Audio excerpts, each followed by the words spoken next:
está junto a nosotros nuestro psicólogo Roberto Saldivia para conversar de temas importantes, de temas interesantes, por lo que le damos la bienvenida. Hoy no viene solo, viene con un invitado, nos va a contar de quién se trata. Roberto, bienvenido nuevamente a Efecto Matinal.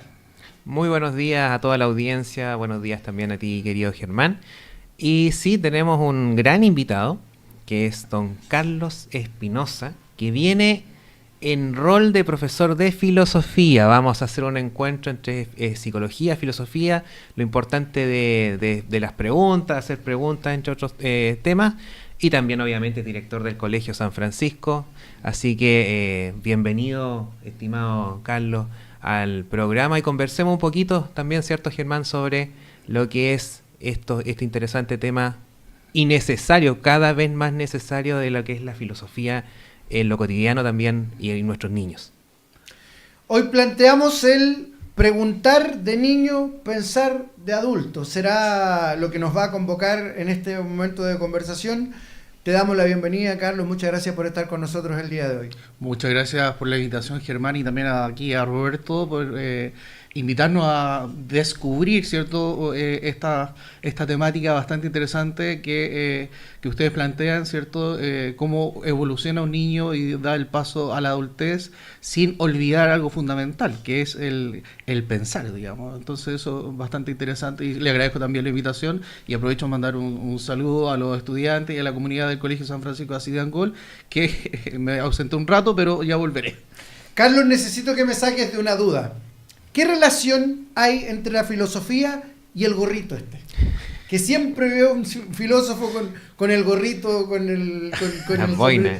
Con la boina. ¿Qué relación hay? Por favor, sácame esa duda. Es netamente una cuestión estética para mí. Bueno, yo tengo, se me cae el pelo, digamos. Entonces, en invierno sufro mucho de frío acá en Angol, y en el verano me pongo un jockey por el sol. Entonces, no tiene ninguna trascendencia. Acá lo ocupo netamente por una cuestión estética de la vida cotidiana. Pero, ¿concuerdan conmigo siempre sí, el filósofo que algún gorrito, algún sombrero, alguna boina, algo que lo identifica? Preferencia, el outfit igual del poeta, con la bufanda. Claro. Pero puede ser porque hay muchos filósofos alemanes en Europa, digamos, que viven en lugares de mucho frío, entonces generalmente uno va a estar más arropado, ¿no? Claro. Pero por este lado de Latinoamérica no hay gorrito, más bien hay estilos particulares. Tiene que ver quizás con algo que lo escuchaba hablar antes de salir al aire, y es que cada vez son menos los que eligen la filosofía como una opción profesional. Yo creo que disciplinarmente, hoy sí, disciplinarmente es una tarea que está cada vez más alejada por una cuestión netamente laboral. O sea, el campo de la filosofía es muy reducido en este país, digamos. Sin embargo, hay muchas empresas de desarrollo tecnológico que solicitan filósofos por una cuestión muy básica, digamos, la discusión ética que produce un algoritmo o una aplicación digital. Por lo tanto, hay campos, sí, pero la gente tiene que dedicarse, y la filosofía es muy lenta en el sentido del desarrollo profesional. Entonces cuesta que la gente se inserte, y además también la filosofía tiene algo muy particular, que no es tan bien, o mejor dicho, no es clara, es muy ambigua. O sea, hacer filosofía hoy día y digamos la historia de la humanidad es como decir qué estamos haciendo. No es como construir una silla, no es como vender algo, es una cuestión un poco más abstracta. Por lo tanto, como es abstracta, la gente tiende a costar entenderla, ¿no? Pero tiene una belleza que cuando uno la entiende, que despierta el alma humana. Entonces sí, yo creo que esa línea, digamos, del descubrir la filosofía le permite a uno encontrarse. Entonces cuando uno se encuentra, vive feliz. O sea, a mí me pasa eso, ¿no? Que tiene una relación directa con el pensamiento crítico. Exactamente. Es que la filosofía produce pensamiento crítico, y el pensamiento crítico no es abstracto, es real. Y ahí viene como toda esta discusión del contexto de la filosofía, es que el pensamiento crítico no se puede quedar en la teoría. Tiene que hacerse historia por medio de nuestras prácticas. Entonces yo, por ejemplo, si digo que tengo una postura crítica con la vida, bueno, hago acciones que son coherentes con eso. Y el foco de la filosofía es la persona humana. Entonces no puedo tener un pensamiento crítico cuando me estoy embaucando a otras personas. Claro. Pero aún así es muy necesario, porque antes, claro, uno hablaba de temas y tenía las clases de filosofía, y uno decía, lo mismo que está planteando, o sea, ¿qué gano yo con este tema? ¿Qué gano yo por lo mismo? Pues, me hago una pregunta, después me hago otra, no termino nunca.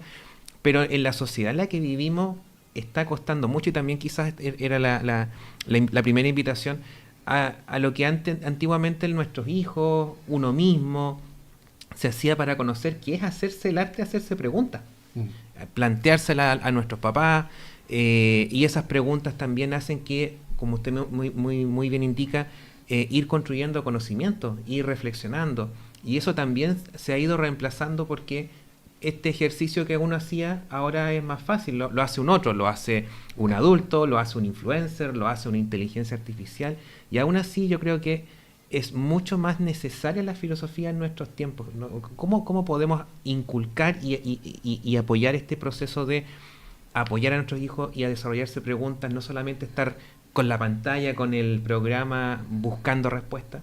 Sí, yo creo que hay dos cosas súper claras, Roberto y Germán. La primera, que la filosofía no desaparece con la disciplina. O sea, hay una cuestión disciplinar, que uno enseña filosofía, que estudia filosofía, en fin, eso es la disciplina, la academia o el colegio. Pero por otro lado, nosotros en cada momento que hablamos, que pensamos, hacemos filosofía. Lo que pasa es que no le ponemos el nombre nomás.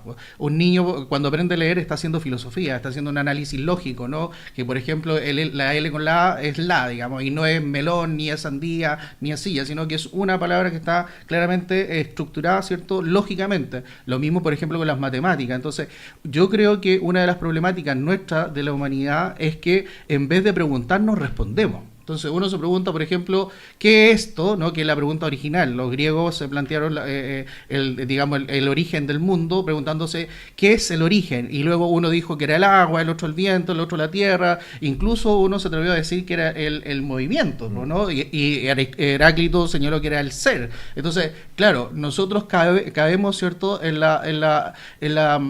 el error de querer responder a un niño y no plantearle otra pregunta. Por ejemplo, las mismas evaluaciones que tenemos en los colegios, ¿no? Uno pregunta y el estudiante responde, pero nos invitamos a los estudiantes a preguntarse. O sea, que responda una pregunta con otra pregunta, porque lo único que expande, digamos, el saber es una pregunta. Nosotros lo podemos ver, por ejemplo, en niños, digamos, que el niño se equivoca y uno le dice, no, error, te equivocaste. Pero no es posible que el niño busque una alternativa distinta. Por medio del pensar, por medio del análisis, por medio de la reflexión, de alguna manera, nosotros como que le damos la cuestión hecha a los estudiantes o a los niños en general. Un niño de 2 años, 3 años, es muy común que el mundo adulto diga, este no tiene idea, ¿por qué? Porque es niño. Entonces le quitamos el peso argumentativo y el peso también de la resolución del problema a un niño, digamos. Es muy común que se desacredite el pensamiento de un niño. Sin embargo, si nosotros podemos hacer la prueba, ¿cierto? Una guagua tiene el razonamiento lógico de una guagua. Un niño de 1 año tiene un razonamiento lógico de un niño de 1 año.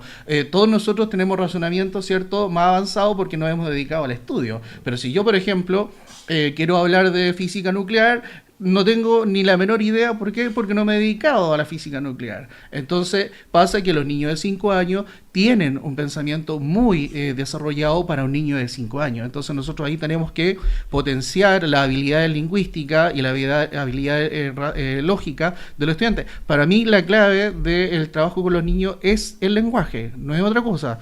Es el lenguaje, porque por medio del lenguaje el estudiante, el niño en general, puede empezar a hacer ciertos pequeños descubrimientos. Ahora, ¿cuál es el problema con la inteligencia artificial? Creo yo que nos está entregando mayor cantidad de información. Mucha información de por medio, en cualquier lugar hay información. De hecho, acá mismo nosotros estamos entregando información, pero el estudiante, con el boom de la información, no está siendo capaz de descubrir cuál es la información real. Porque toda información, incluso lo que estoy diciendo yo, lo que está diciendo usted, lo que dice la radio, todo lo demás, tiene una intencionalidad. Todas nuestras acciones tienen una intencionalidad, ya sea buscar el bien, buscar el mal, joderse al otro, engañarlo, lo que sea. Toda hay una intencionalidad. Detrás, por ejemplo, si yo le digo a usted tengo hambre, ¿cuál es la intencionalidad? que tengo que resolver, ¿cierto? Las ganas de comer. Pero si yo le digo a usted lo amo, qué sé yo, lo odio, tiene una intencionalidad. Uno busca provocar en la otra persona un hecho, una acción. Los niños pasa lo mismo, o sea, los niños son muy clever en eso, muy capaces. Y a mí me encanta, por ejemplo, mirar cuando los estudiantes, los niños en general y las niñas elaboran teoría para que los adultos puedan hacer lo que ellos están buscando. A mí cuando lo veo eso lo encuentro genial, porque el niño con un desarrollo de 5 años, de 6 años, incluso 4, yo tengo una sobrinita de 3 que le vende la pomada a mi hermana de manera brutal y mi hermana le hace caso, entonces yo le digo, oye, tú tenés 40 años, digamos, entonces actúa como una mujer de 40 años, porque, bueno, y eso, en el sentido de actuar, creo yo, es promover siempre el desarrollo de los niños y las niñas, no caer con el tejo del mundo adulto y dice, ya está hablando de tontera porque es niño. O sea, hay que sacar esta teoría que es muy humana, que dice que los más sabios son los más viejos. Estoy totalmente en desacuerdo con esa cuestión. Mira, Roberto, cómo volvemos a viajar para atrás de tantas conversaciones que hemos tenido acá, ¿cierto? Hemos hablado de múltiples temas. En el emprendimiento nos han aparecido los niños, en el enseñar nos han aparecido los niños. Y siempre, de alguna forma u otra, cuando nos convergemos en estas conversaciones, se nos une el multiverso. Y lo que acaba de decir no es nada más que el refuerzo de algo que hemos conversado mucho acá con distintos profesionales. Pero hemos hablado, lo escuchaba hablar sobre la relación niño-adulto. Pero hoy día también, en eso de preguntar de niño, pensar de adulto, también hay que decir que hay una realidad que está ocurriendo en los establecimientos educacionales y que tiene que ver con la relación entre los pares y que tiene que ver con que muchos niños que a veces tienen estas habilidades, que tienen estas capacidades, se reprimen por temor a lo que digan sus pares, por temor a la burla de los pares, por temor al bullying y a todas esas cosas que están ocurriendo hoy día en los establecimientos educacionales y que lamentablemente están siendo noticia.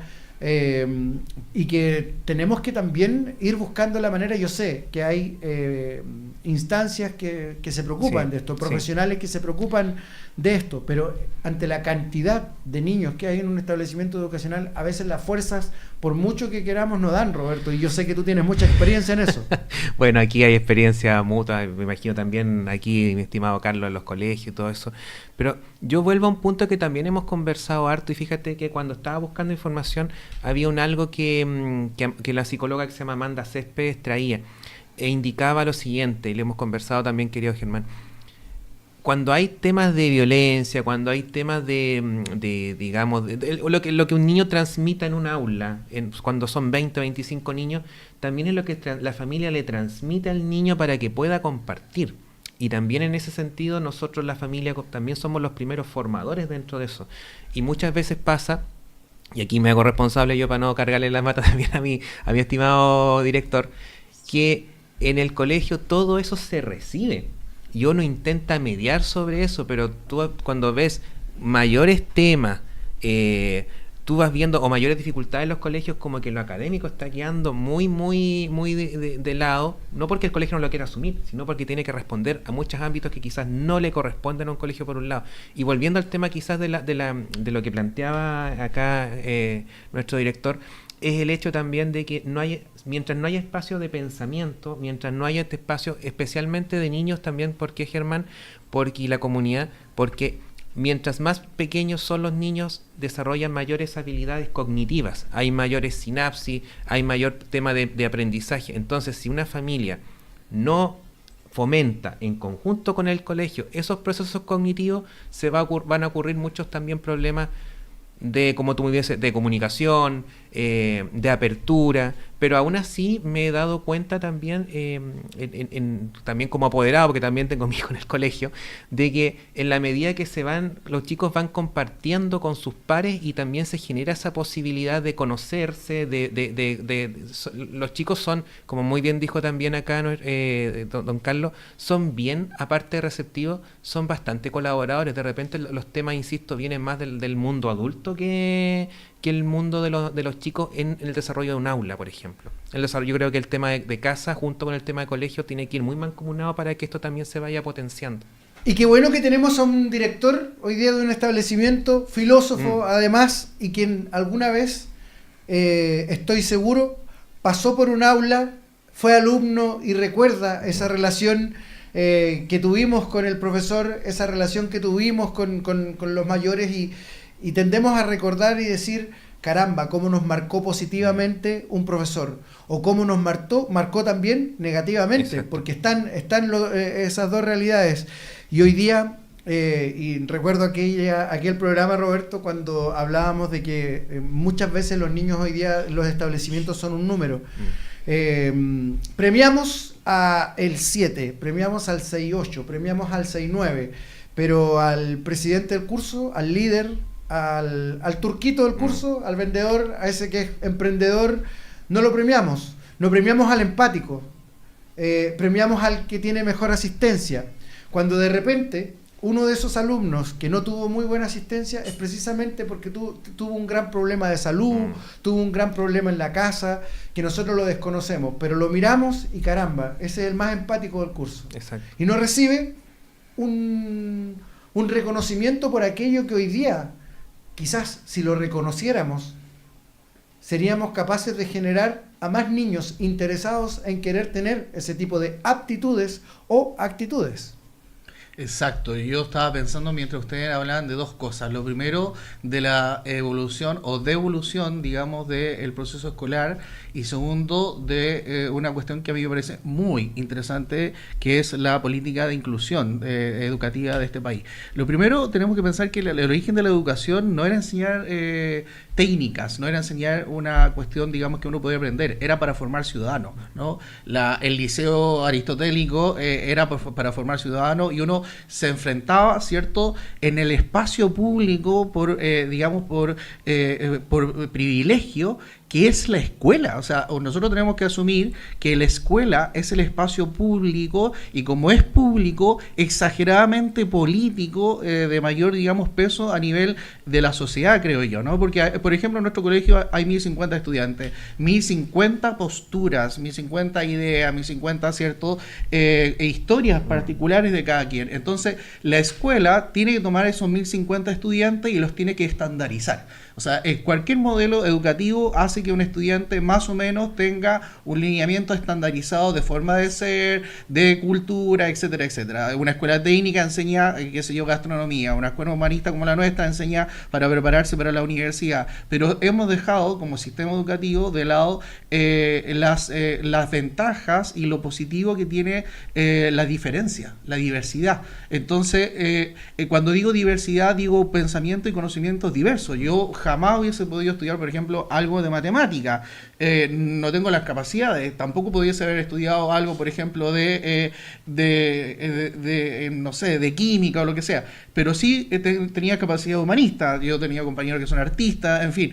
Entonces, la escuela no premia lo diverso, como decía Germán, sino que premia los grados estandarizados de cumplimiento, ¿no? Claro. Entonces, como hay que venir al colegio, como hay que hacer un número de cosas, como hay un proceso de crecimiento que se tiene que llevar dentro de la norma, eso potencia la escuela, y ese es un modelo que yo creo que fracasó hace 30 años atrás, y hoy día el modelo chileno, o el modelo que nosotros tenemos, tiene que evolucionar, porque evolucionó, y el digamos, impacto de la tecnología es muy severo, y si nosotros no nos actualizamos vamos a tener en 20 años más un sinnúmero de personas, ¿cierto?, mucho más frustrados que lo que ha pasado en este país. Ahora, ¿cuál es la ventaja para mí de la diversidad, Roberto? Yo creo que es la herramienta que debe tomar la educación, que generar postura, o generar crecimiento, o generar habilidades diversas. Ahora, ¿cuál es el problema de eso en un modelo educativo? Que es exageradamente caro. Porque usted tiene que tener, por ejemplo, no solamente las asignaturas que nosotros tenemos hoy día en el plan curricular, sino que tiene que tener, por ejemplo, inducción a la inteligencia artificial, tendría que tener peluquería. Yo me acuerdo mucho del cambio que tuvimos nosotros, a lo mejor en la escuela, a los que tuvieron nuestros padres o nuestras abuelas. A mi mamá le enseñaron a bordar. Claro. en el colegio, le enseñaron, ¿cierto?, a pelar una papa, no sé. Hoy día eso es imposible, digamos, no se da en este modelo. ¿Por ¿Por qué? Porque desaparecieron el sujeto como centro, creo yo, y se adentró, ¿cierto?, esta teoría de que nosotros somos, voy a decir algo duro, mano de obra. Entonces, entre más mano de obra somos, más valemos. Pero no nos damos cuenta que estamos dejando de ser ciudadanos, no nos damos cuenta que estamos dejando de ser personas que crecen o que impactan a la vida social y a la ciudadanía. Y eso es ser político. ¿Sí? Eso es ser político. Un niño es político, un niño debe ser político. No condicionar, ¿cierto?, su opinión o su postura a lo que dice el mundo adulto. A mí me gusta el Colo-Colo. ¿Por qué me gusta el Colo-Colo? Porque mi papá me embutió la polera del Colo-Colo, claro, digamos. Claro. Nadie es perfecto. O sea, en eso estoy de acuerdo con mi papá. Bueno, pero como mi papá me embutió la polera del Colo-Colo, me embutió una serie de características éticas y morales que yo tuve que lidiar con ella, y en algún momento tuve que decir, esto no va. O sea, esto no sirve. ¿Te das cuenta? Entonces, nosotros como adultos creemos que tomamos las mejores decisiones para los niños y las niñas. Claro. Pero le preguntamos a ellos, ¿esto es lo que tú quieres? ¿Esto es lo que necesitas? ¿Qué puedes hacer tú? Porque yo a lo mejor voy a poner en una desventaja a un niño que no puede resolver una problemática. Yo, por ejemplo, siempre digo lo siguiente. A ver, si yo sé que una persona es chismosa, no le voy a contar nada, po. Porque yo sé que le digo, qué sé yo, no sé, me duele una uña y a todo el mundo sabe. Ya, acá pasa lo mismo con los niños y las niñas. Y para que un niño y una niña, ¿cierto?, un pequeño, una pequeña, se saque el peso histórico que trae de su familia, es mucho trabajo. Yo creo que muchos de los estados anímicos hoy día, de las depresiones, de la angustia, son por las expectativas que tienen los padres sobre los niños. ¿Por qué un padre o una madre tiene expectativas sobre un niño si la persona ya hizo su vida? O sea, ayude al niño y a la niña a que se descubra. ¿O por qué tener que traspasarle tus expectativas propias a ese niño? Y con sus frustraciones también. Yo no pude ser piloto de avión, entonces mi hijo tiene que ser piloto de avión. Porque nosotros, por ejemplo, elegimos ser del mejor equipo del mundo, de Mayek Unido. Entonces, te entendemos como colocolino no haber elegido un equipo tan bueno como Mayek. No, hablemos en serio. Eso se ve, y ¿quién mejor que Roberto para verlo? Que tiene que trabajar, por ejemplo, con la orientación vocacional, que muchas veces cuando se aborda la orientación vocacional nos vamos encontrando con el niño que tiene que ser abogado, con el niño que tiene que ser médico, con el niño que tiene que ser ingeniero en administración, lo que sea. Pero no tan evolucionado, ¿ah? Sí, hay niños que quieren ser ferretero, que quieren trabajar en la huerta, que quieren ser mecánico, que quieren ser peluqueros. Sí, aquí hay un mito también, Germán. La universidad no es la panacea. Es que díganle eso a Marcelo Guital, po. Marcelo Guital, tú lo sabes muy bien, un hombre que hizo de su vida el emprendimiento, el aprender a porrazo, y terminó vendiéndole agua a la Coca-Cola. Y él lo ha dicho, no, la universidad no es la panacea. La universidad es sin duda un camino, pero no el 100% del camino. Claro, porque se ha puesto mucho énfasis en lo teórico, en la cátedra, en el estatus que genera una carrera universitaria. Y nosotros hemos visto, y podemos ver hoy día, cuántas personas desertan del mundo universitario ya con una carrera porque no tienen dónde trabajar. Por ejemplo, yo también voy a decir algo polémico ahora. Yo, a todas las personas que me escuchan, recomiendo no estudiar párvulo. ¿Por qué? Porque no hay niños. Entonces usted va a estudiar, el otro día veía una publicación de una universidad, no va a ser cuál, 45 niñas que van a quedar cesantes. No tenga un emprendimiento de baby shower. O sea, hay que posicionarse en lo que está pasando en nuestra sociedad, hay que buscar alternativas, monetizar,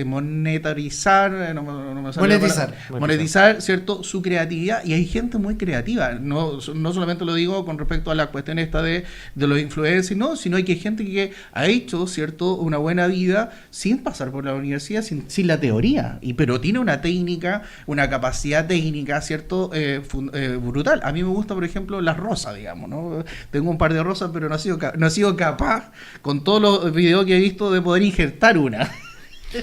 No he sido capaz. Entonces, claro, no es la teoría solamente la que resuelve los problemas de los niños y de las niñas, pero el niño y la niña crece con una presión, ¿cierto?, puesta por la familia, ya sea por los proyectos que tienen, que son también de muy buena fe. O sea, yo creo que una mamá y un papá siempre quieren lo mejor para su hijo y su hija, pero sería bueno que le pregunten y no se queden con esa idea, porque mira, bueno, aquí don Roberto sabe, un niño a los 4 años tiene una idea, a los 8 tiene otra, a los 12 tiene otra, a los 20 tiene otra, y lo mismo nos pasa a nosotros. O sea, nosotros, por ejemplo, podemos asumir que esta es la mejor vida, pero después nos vamos encontrando con otras cosas porque nuestra vida va creciendo y va evolucionando. O sea, si yo, por ejemplo, voy a decir una aberración, yo le digo a alguien, te amo eternamente.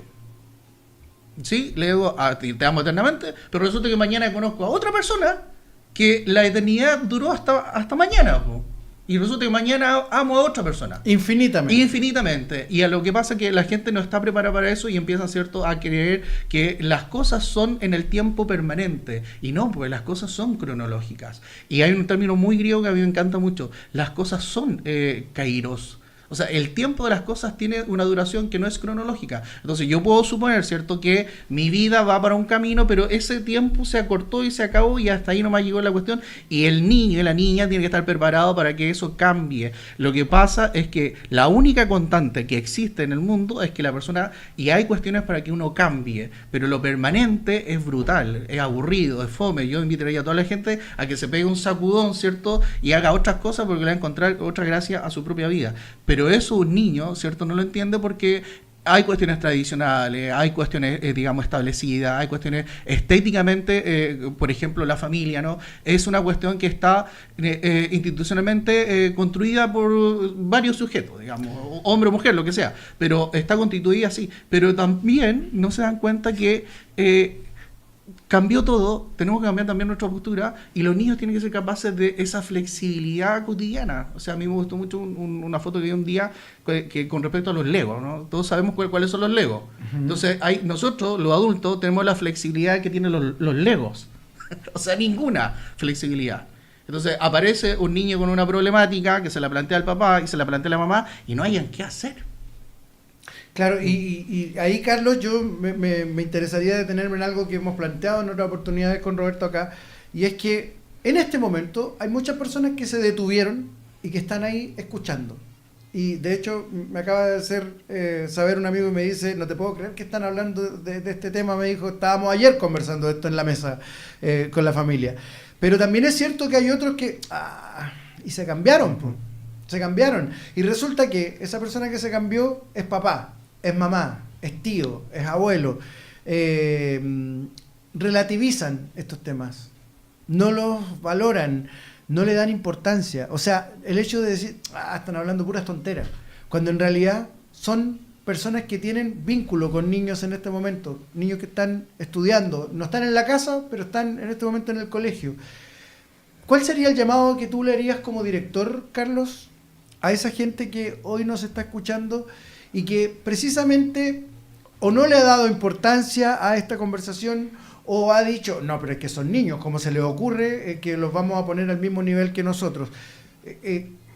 ¿Cuál sería el llamado que tú le harías como director de un establecimiento, quien tiene la responsabilidad de guiar a un número importante de niños respecto a este tema que estamos hablando el día de hoy, que es el preguntar cuando niño y pensar cuando adulto? Mira, yo creo aquí que hay una cuestión que se me olvidó decirle adelante, que en el fondo el adulto no nació grande, digamos, tuvo un proceso evolutivo y tuvo un proceso de crecimiento, por lo tanto el adulto llega a ser adulto después de buscar, de indagar cuando es niño, por lo tanto yo no diría que pensar como niño y la otra parte no me recuerdo, o crecer como adulto, no, yo diría en el fondo mirar la trayectoria. Ahora, claramente, acá hay que invitar al mundo adulto a perder el miedo. Perder el miedo en el sentido de visualizar y escuchar las voces y los sentires de los niños. O sea, acá el sentir del estudiante o el sentir del niño en general o de la niña está superditado, ¿cierto?, a la creencia del mundo adulto. Entonces, yo creo que hay que soltar, porque en la medida, entre más rápido yo le enseño a un niño, por ejemplo, a gastar el dinero, por ejemplo, a tomar decisiones, por ejemplo, si a mí me dicen un disparate, como puede ser una cuestión de bullying, yo lo pienso y le digo, bueno, puede ser como no puede ser, le doy el valor a la palabra, digamos. O sea, o un niño le dicen, no sé, por ejemplo, cabeza de papa. Ay, llega a la casa atacado, ¿por qué? Porque le dijeron cabeza de papa. Pero yo me pregunto, ¿y dónde está el conversar de los papás, el conversar con las mamás para darle un valor igual a cero a un disparate como eso? Entonces nosotros caemos, ¿cierto?, en maximizar cosas y no entregar herramientas. Ahora, yo siempre digo lo siguiente, mire, los hijos son de ustedes y usted tendrá que llevar a su hijo donde usted quiera. Y eso es el rol del papá y de la mamá. Si hay una persona que le toma peso a esto, hay una persona que no le toma peso a esto, el hijo es de él o de ella. Por lo tanto, uno puede generar algunos tipos de alerta, pero lo que nosotros, o por lo menos digamos la academia o las investigaciones o la ciencia señala, es que entre más rápido nosotros confiemos en el criterio de los niños, mire lo que estoy diciendo, confiemos en el criterio de los niños, ¿cierto? Para la resolución de conflictos y de problemas, vamos a tener un niño más insertado en la sociedad con el peso que eso conlleva. Porque si no le entregamos herramientas, vamos a tener niñitos, bueno, como existe hoy día, pues niñitos de 50 años, de 70 años, que a mí no me gusta un poco decir que parece niño, porque eso es desacreditar muchas veces el proceso de los niños, que son otro mundo totalmente distinto a acciones de malcriado, acciones ciertos violentas, acciones que no quieren hacer nada. Yo creo que hay que valorizar la postura de los niños y las niñas y elevarlos, ¿cierto?, a esta edad que ellos tienen. Pero invitaría al mundo adulto generalmente a perder el miedo, porque ahí hay una cuestión clara. Sí. El miedo a equivocarse, el miedo a que el niño no resuelva una cuestión muy común dentro de algo que ya dije delante, que es del mundo político, ¿cierto?, de la dimensión política que existe en la escuela, que es una multitud de polis, de sujetos, ¿sí? Y aún así también hemos conversado, Germán, que tiene que ver con el poder resolver problemas. Nosotros los papás no somos eternos. Y frente a eso, una de las grandes, preocupaciones que tenemos como papás con nuestros hijos es que nuestros hijos tengan un mejor futuro que nosotros. Y para que eso ocurra también, tienen que saber desenvolverse y resolver situaciones cotidianas de la vida. Y ahí también coincido con lo que hemos conversado acá, que lo académico es súper importante, evidentemente es un proceso importante, no obstante no fundamental. ¿Por qué razón? Porque hay chicos también académicamente brillantes que no saben desenvolverse en la vida y pasa eso. ¿Cuánto chico no tiene, por ejemplo, lo que se llama, podemos llamar habilidades blandas? Y esas habilidades blandas se hace preguntando, aprendiendo, consultando. ¿Cuánta gente, por ejemplo, es brillante pero no sabe relacionarse con un otro? Y esa característica hace que, por ejemplo, no pueda acceder a un puesto de trabajo, entre otras cosas. Entonces, preguntar y desarrollar este tema, tal como dice acá nuestro director, tiene que ver también con el fortalecer muchas habilidades sociales. Y esas habilidades sociales se hacen aprendiendo, se hacen pensando, se hacen cuestionando. ¿Te acuerdas cuando hablábamos en un capítulo esto de tropecé de nuevo con la misma piedra? Eso también pasa porque muchas personas no piensan, no lo toman demasiado rápido, no lo llevan y dicen, oye, pero ¿por qué pasó esto? De repente cosas tan cotidianas como esa, ¿y qué debía haber hecho? ¿A quién debía haber consultado? Y nos llevamos muchos problemas, y tal como plantea acá también el hecho de estos adultos que no saben resolver, entonces vuelven a la casa, están bajo el alero de los papás, no quieren salir y pierden la posibilidad, porque quizás nosotros los papás estuvimos en un contexto muy protector, muy resguardado, y eso hace que nuestros adultos a futuro también crezcan cronológicamente en edad, pero también el hecho de poder pensar y aprender lo tengan en una edad totalmente mental mucho más baja de lo que representan en su carnet, como se puede decir. Sin ánimo de querer ser autorreferentemente publicitario, quiero referirme en lo que acabas de plantear, precisamente a lo que tú haces con Emprende Preuniversitario. Porque si hay algo que ha hecho que Emprende Preuniversitario tenga el éxito que hoy tiene directa relación con aquello. Estuvimos años preparándonos para dar una prueba que se llama PAES, ¿cierto? Tenemos todo el conocimiento para dar esta prueba, pero resulta que nos olvidamos de un tema que es súper importante, el post-PAES. ¿Qué viene cuando tengo el puntaje? Y ya, mi hijo saca 800, 900, más de lo que esperaba. ¿Y qué viene después de eso? Viene el elegir su carrera, el elegir su futuro. Y ahí no hubo preparación, ahí no hubo conversación, ahí no hubo orientación vocacional en la casa y nos confiamos en que el niño, la niña, el adolescente, el joven hizo todo el periplo, todo el camino, pero no se preocupó de algo tan importante como eso. Incluso voy a ir más allá. Estrategias académicas, estrategias emocionales para enfrentar la propia prueba. Los que dimos, bueno, se me va a caer el carnet, los que dimos la PAA, cuando yo llegué a dar la prueba, me encontré con esa prueba en la mano y perdí por lo menos 10 minutos. Por lo menos 10 minutos entre que la hojeé, la leí y todo aquello, porque no tuve nadie que me orientara vocacionalmente, estratégicamente y en este caso incluso de manera cognitiva, podríamos decirlo, para afrontar ese desafío. Insisto, no queriendo ser autorreferentemente publicitario, No. Quiero tomar ese ejemplo como algo a lo que tú recién estabas comentando. No nos estamos preocupando del camino completo, nos estamos preocupando solamente quizás de entregarle las herramientas necesarias para que sean mejor que nosotros. ¿Y qué estamos haciendo? Les estamos entregando el pescado en la mano y no le estamos entregando la caña de pescar, que es algo que se escucha mucho hoy día. Muchísimo. O sea, ¿cuántos chicos, al revés, también bastante historia de colegio, cuántos chicos que uno decía académicamente, quiere hacer de este niñito, y que lo típico, pues no dar un peso por una persona, y terminó siendo lo después contrario. terminó siendo brillante. Entonces también hay que... ¿Pero por qué? Porque se arriesgó, porque aprendió, porque tomó una referencia, porque se las buscó, porque también, ojo, también el desarrollo de, por ejemplo, lo que hablamos como comilla, inteligencia, no es solamente cuántos puntos puedes sacar en un determinado tipo de prueba estandarizada, sino también cuántas soluciones resuelves frente a tu tema cotidiano. Y tu tema cotidiano es todo, o sea, desde que te despiertas, desde que administras, desde que estudias, desde que resuelves un problema, va todo en esa línea. ¿Y cuánto aprendes en ese camino? Exactamente. Es que habría que señalar, yo creo que es importante que la academia no es una sala o exclusivamente la sala de clases. Yo creo que la academia es la vida y son personas también que uno se encuentra en el camino, no sé, o lo que uno va visualizando, va mirando. Entonces ahí va despertando creatividad, va despertando intereses en niño y niña.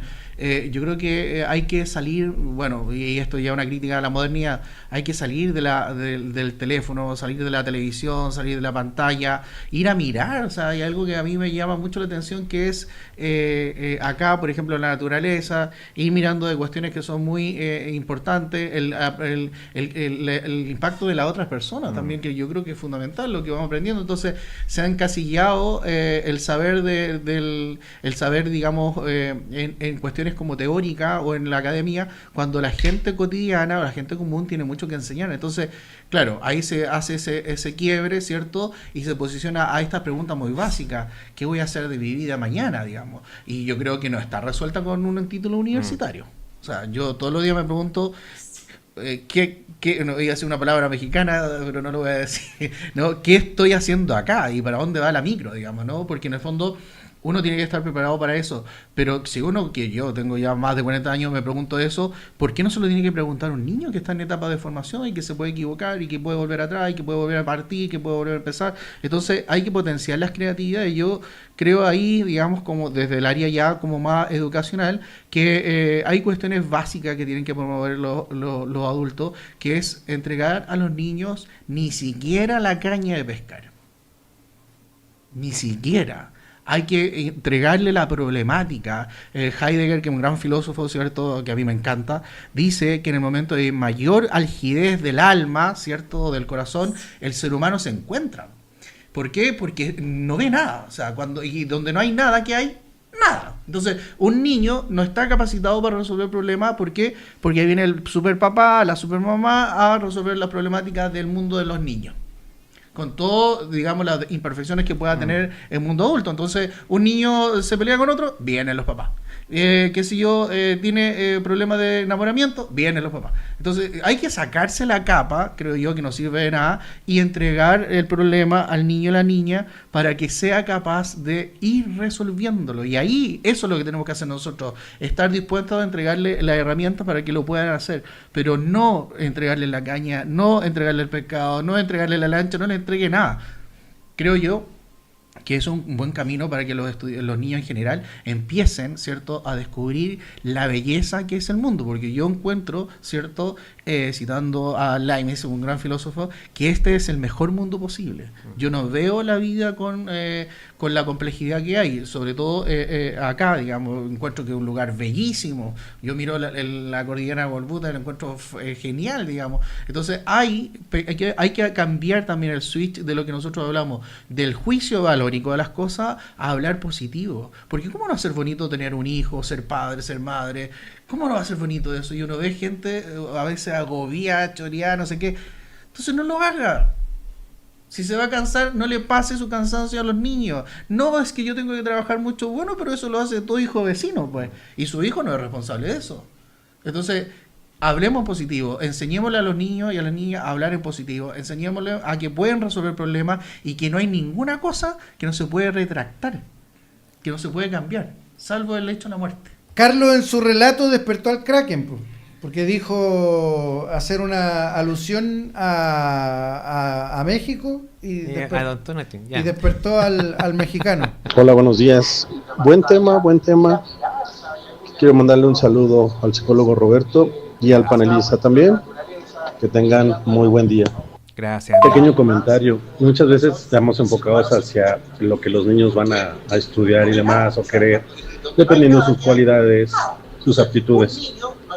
Cuando nosotros evolucionamos, crecemos, llegamos a los 40, 50 años, a mí ahorita me están dando ganas de agarrar una segunda carrera, pero ya con otros fines, no con esas ganas de tener dinero y salir adelante, sino para satisfacer más cosas de mi persona. Mira. Exacto, a mí me encanta México, la verdad, lo paso muy bien las veces que voy, y hay algo que tienen los mexicanos, que es una palabra que a mí me gusta mucho, que es el valemadrismo. La voy a decir, porque acá en Chile no significa nada, pero... Me vale madres. Sí, pero son muy valemadristas, y yo creo que nosotros, en nuestra cultura, debiese, ¿cierto?, aplicar esas cuestiones, ese concepto a situaciones que no tienen solución. Entonces, que sea valemadrista un niño sería fenomenal, porque va a encontrar, ¿cierto?, o va a tratar de resolver los problemas fundamentales y no cuestiones que no importan nada. Hay cosas que no importan nada, pero hay situaciones para los niños que son fundamentales. Entonces, yo creo, ¿cierto?, que promover en un niño la autonomía, la libertad, ¿cierto?, el compromiso, la toma de resoluciones, es fundamental, porque vuelvo a decir lo mismo, yo soy lo que soy hoy día porque mi mamá me chicoteaba cuando era chico, digamos. Entonces, me ponía normas, pero me soltaba. O sea, yo recuerdo a los 8 años haberme perdido en el supermercado. Fui con mi mamá al supermercado y me dijo, oye, anda a buscar una cuestión. Yo fui y volví al punto donde estaba y no estaba. Entonces mi mamá me vio que yo salí llorando del supermercado, corriendo, y me fue a buscar. Y me dijo, ¿pero cómo? ¿Dónde está el espacio? Me dijo, ¿ve el espacio que es? Y me dijo, sí. Yo le dije, sí. Es inmenso, entonces búscame. Y ahí me hizo el clic, porque uno tiene que buscar. O sea, si usted me entrega todo, ¿qué voy a buscar? Entonces, nosotros yo creo que, y ahí quizá es una crítica más bien social a la cultura que tenemos hoy día, que hemos sufrido quizás mucha escasez, mucha problemática en la cultura del país, y ahora le queremos entregar todo a los niños y a las niñas, y no los dejamos buscar.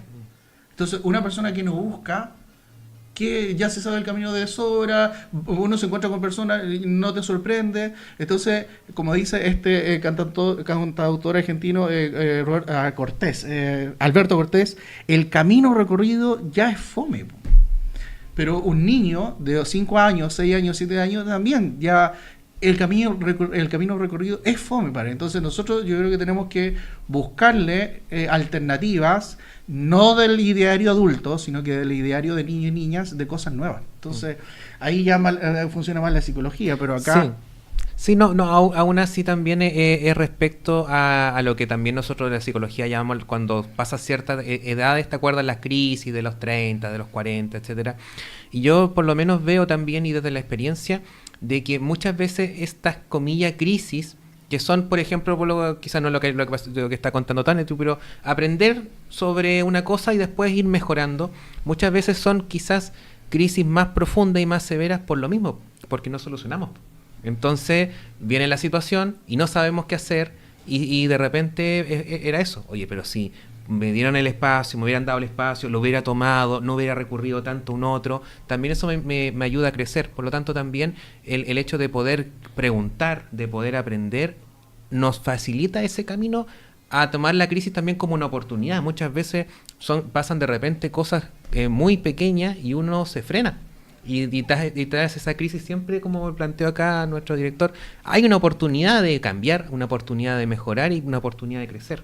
Entonces, es importante. Hemos conversado temas relevantes, hemos conversado temas cotidianos, como siempre y como todos los jueves, junto a nuestro psicólogo Roberto Saldivia, hoy en presencia del director del Colegio San Francisco de Asís, Carlos Espinosa. Carlos, te agradecemos los conceptos, te agradecemos también tu profesionalismo, te agradecemos la humildad y también la buena onda de haber compartido con nosotros este espacio para nosotros tan importante con Roberto. Bueno, muchas gracias por la invitación y ojalá que se siga preguntando más que respondiendo, porque yo creo que esa es la tarea que tenemos todos. Como dice, preguntar de niño, pero también preguntar de adulto, porque ahí como que se genera una línea jerárquica, ¿no? Y el mundo adulto yo creo que no sabe todo. Entonces, que es bueno que nosotros también los adultos preguntemos qué podemos hacer, qué esto, en fin, para que los niños también vean que es posible, los niños y las niñas, ¿no? Para que no haya una distinción ahí. Generalizando. Exacto. Roberto, muchas gracias entonces de nuevo a la invitación.